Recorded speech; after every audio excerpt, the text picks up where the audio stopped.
بسم اللہ الرحمن الرحیم۔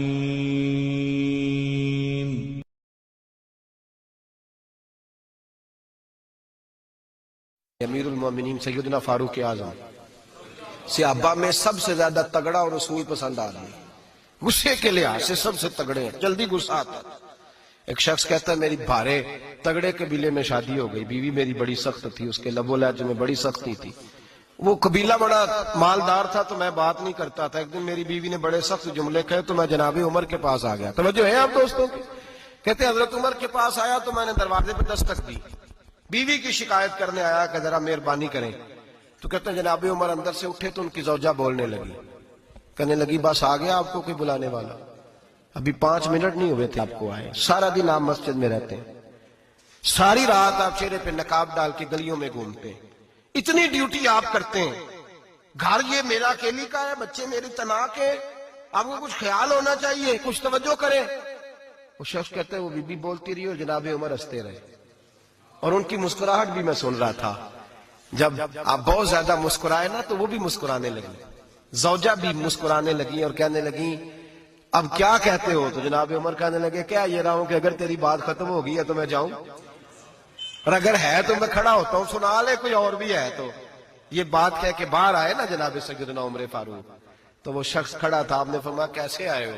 کہنے لگا حضرت جی میری ایڈی تو نہیں ڈاڈی، میں تو آیا تھا اپنی بات کرنے، تو یہ تو لفظ زیادہ سخت ہے، وہ اتنی سخت نہیں ہے جتنی یہ ہے، تو ذرا قبیلہ سخت ہے تو میں شکایت کرنے آیا تھا، تو یہ تو آپ کا معاملہ بھی اسی طرح کا ہے۔ جناب عمر کا جو جواب ہے بڑا قیمتی ہے۔ آپ نے فرمایا میری بیوی میری ہر طرح کی خدمت کرتی ہے، لفظوں کا حسن دیکھیے، ایسے نہیں کہ بیوی کوئی کام بھی نہ کرے اور مفت کی چڑھائی کرے، وہ بھی درست نہیں ہے۔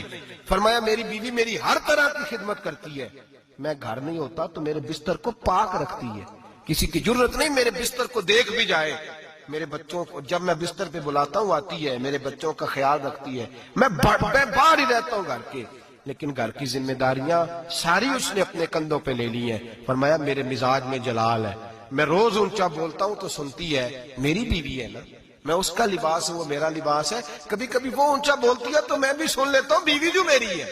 حضرت ابو الحسن کی بات میں اکثر سنایا کرتا ہوں، بڑی دور سے مرید ملنے آیا تھا، بڑی دور سے، دروازے پہ دستک دی، وہ کہتا میں سینکڑوں میل کا سفر طے کر کے آیا دروازے، اور یہ بات اتنی خوبصورت ہے، مجھے اس واقعے سے اتنی دلچسپی ہے کہ 2 سال پہلے ایک رمضان کا ایک درس تھا، تو ایک صاحب کہتے ہیں میں آپ وہ بات بیان کر رہے تھے تو میں سٹام لینے آیا تھا گکھڑ سے بیوی کو طلاق دینے کا، تو آپ بات کر رہے تھے تو میں نے یہ بات سنی تو بس میں نے سمجھا میری بات کر رہے ہیں، سارے مجھے کہتے تھے مان جا، میرا ساس سسر بھی منت کرتے تھے، میں نہیں مانتا تھا، آپ کی بات سن کے میں راضی ہو گیا اور میں اس کو لے آیا۔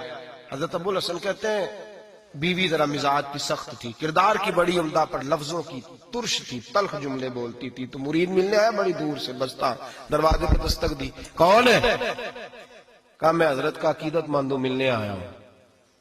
تو اس نے کہا کہ وہ کسی جنگل میں اللہ اللہ کر رہا ہوگا، تو بھی ویلا ہی ہے جس طرح وہ ویلا ہے، فارغ ہے بالکل تو بھی اسی کی طرح کا، کہیں جنگل میں ہوگا وہ ہو کرتا تھا، تو بھی بیٹھ جا پاس جا کے، سارے فارغ اسی کے پاس بیٹھے رہتے ہیں۔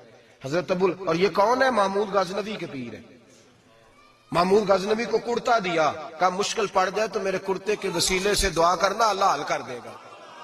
محمود غزنوی کہتا ہے سومناتھ کے مندر نہیں فتح ہوتے تھے، جب میں تھک گیا حملے کر کر کے تو میں نے اپنے پیر کا کرتا سامنے رکھ کے دعا مانگی، فتح ہو گئی۔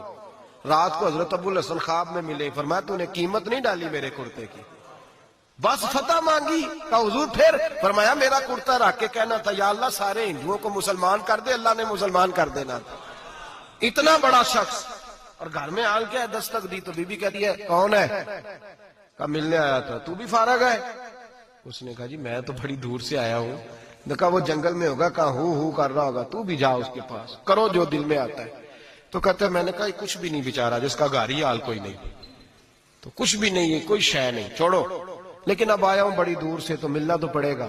کہتے میں نے جنگل کی طرف منہ کیا، شام ہو رہی تھی تو حضرت شیر پہ بیٹھے ہوئے، شیر پہ بیٹھے آ رہے، پھر میرے دل میں خیال آیا کہ بیوی رام ہوتی نہیں اور شیر کو لگام ڈالی ہوئی ہے، کیا وسوسہ آیا؟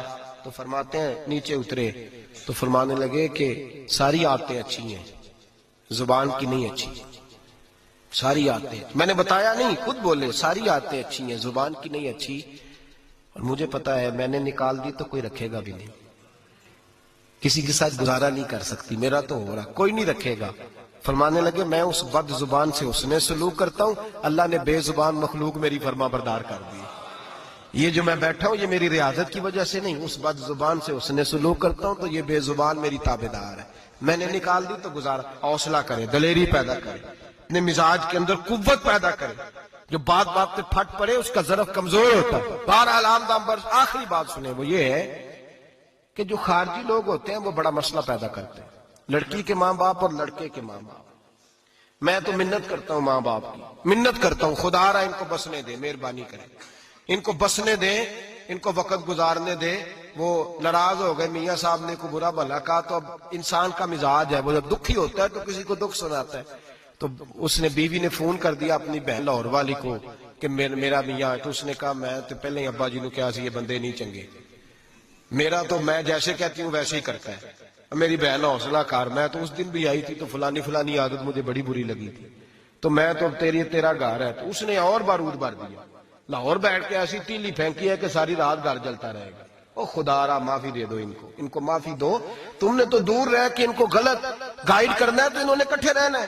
یہی حال لڑکے کے دوست نے اپنے دوست سے کہا یار بھابی تمہاری بات نہیں سنتی، تو اس نے کہا یار چھوڑ، تو نے کہا شادی کر لی ہے میرے والی، میں گھر جاؤں تو سانس بند ہو جاتے، چاہے پوچھتی بھی نہ ہو سیدھے منہ سے، جھوٹ بولے گا، اس کا گھر تباہ کرے گا، حالات خراب کرے گا، چاہے روز اس کا حال اپنا برا ہوتا ہو۔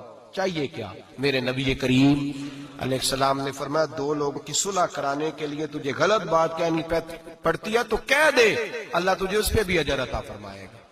ان کو کہے کہ یار کوئی بات نہیں، انسان کے کبھی رویے کچھ ہوتے ہیں، کبھی کچھ ہوتے ہیں، کبھی اندر کوئی ٹینشن ہوگی تیرے ساتھ، ان کو اچھا گائیڈ کریں، اس لیے کہ ان دونوں نے اکٹھے رہنا ہے، تم نے تو فطور ڈال کے نکل جانا ہے۔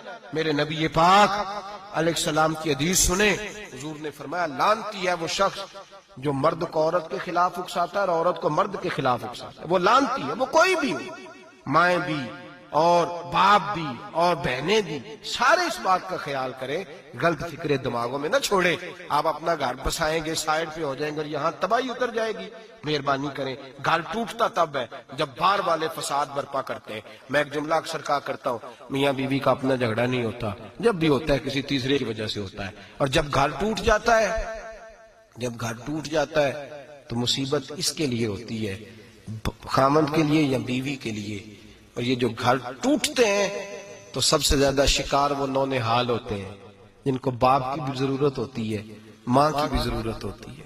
وہ خامند بھی نئی بیوی لے آیا، ماں نے بھی نیا بیاہ رچا لیا، لیکن بچے ترستے روتے ہیں کہ خدایا یہ کبھی کٹھے ہوتے، گھر ٹوٹ گیا، خاندان بکھر گئے، رشتے برباد ہو گئے، اور پھر اس کا نقصان کل کو اس بچی کی جب شادی ہوتی ہے تو اس کے بھی گھر والے پوچھتے ہیں ان کی طلاق کیوں ہوئی، کیوں ان کے ماں باپ آپس میں علیحدہ ہوئے، کہاں تک اس گھر کے ٹوٹنے کا اثر جاتا ہے، کہاں تک یہ تباہی اترتی ہے۔ میرے نبی کریم علیہ السلام نے گھر جوڑنے کا حکم دیا، فرمایا طلاق دینا جائز ہے پر اللہ کو پسند نہیں۔ خدا را اپنے تصورات کے اندر روشنی صحیح پیدا کریں، سوچوں کو درست کریں، حوصلوں کو بڑا کریں، شریعت کے بتائے ہوئے قاعدے اور ضابطے کے مطابق چلیں، اپنی زندگی اعلیٰ ظرفی کے ساتھ گزاریں گے تو آپ جوڑیں گے اور جوڑنے والے بنیں گے۔ اور اگر آپ کے اندر حوصلہ نہیں ہوگا تو روز بکھرے گا کام، روز ٹوٹے گا، ہمیشہ مدحت خیر الانام میں گزرے۔ دعا ہے یہ عمر درود و سلام۔